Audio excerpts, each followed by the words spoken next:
Hello and welcome to We Food Hard. Today we're going to be making a really easy breakfast casserole.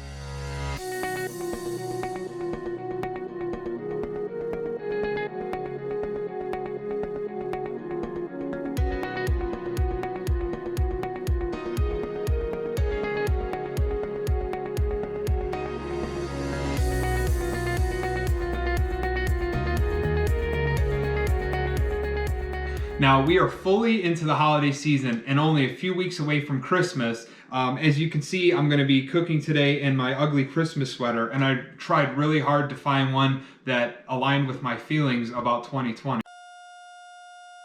Now, I grew up in a household that would host Christmas Eve dinner every year for a very large family. So we're talking about 40 to 50 people. Now, long story short, my aunt would make 2 casseroles for our family and bring them on Christmas Eve so that my mom would have breakfast for our family on Christmas Day. I fell in love with one of those casseroles, and today I'm going to be sharing a recipe that is similar to the original. So before we get started, let me just walk you really quickly through some of the ingredients that you're going to need to make your own breakfast casserole. The first thing I have here is my bread.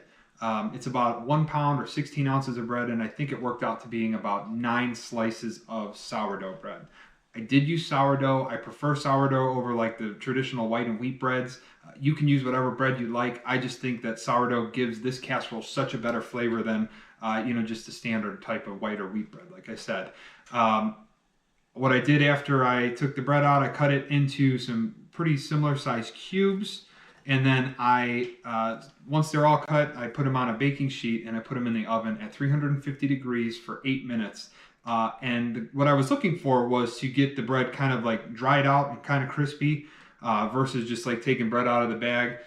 I feel like when you pour the egg mixture on this bread, that the bread actually absorbs, the crispier bread absorbs the egg mixture better, and then you don't have like really gummy bread.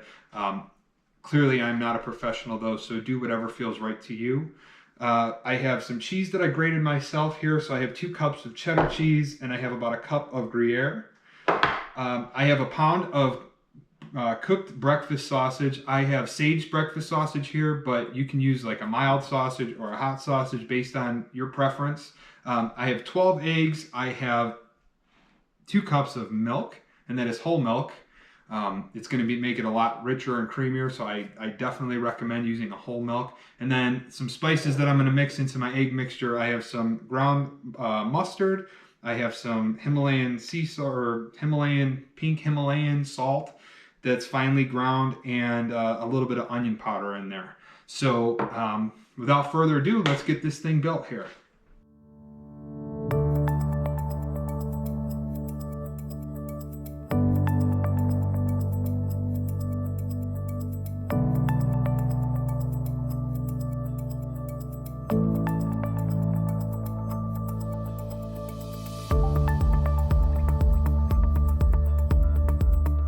One thing I should say is that I greased my baking dish, which is a 9x13 tin foil baking dish or throwaway pan. I put butter on mine. You could use cooking spray, whatever you'd like to grease it up so that the bread isn't burning to the bottom there.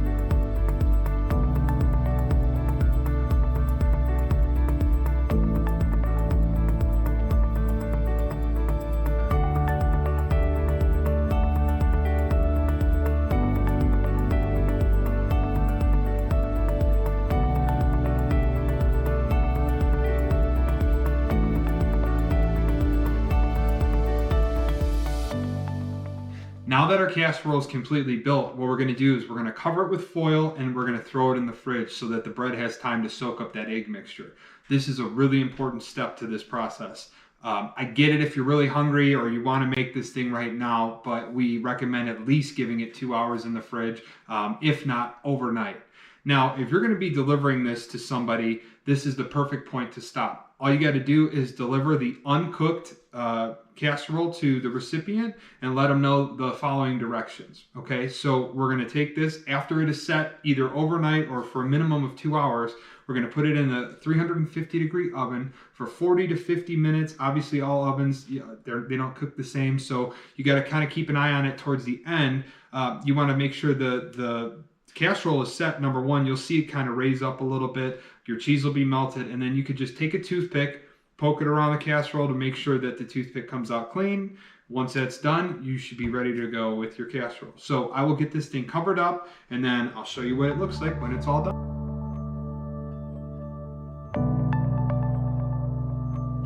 All right, guys, the breakfast casserole is done cooking. I ended up leaving it in the fridge for about 4 hours. Now, I know I said to let it sit overnight for the best result, or a minimum of 2 hours. I really wanted to just get this video done, so I waited 4 hours. I put it in the oven at 350 degrees. This took about 44 minutes, and then I noticed that my cheese was starting to crisp up. Everything looked good. I did put a toothpick in there, made sure the toothpick was clean. It came out, this thing looks awesome, and it smells awesome. I am going to cut a piece so you can see how beautiful this thing actually is.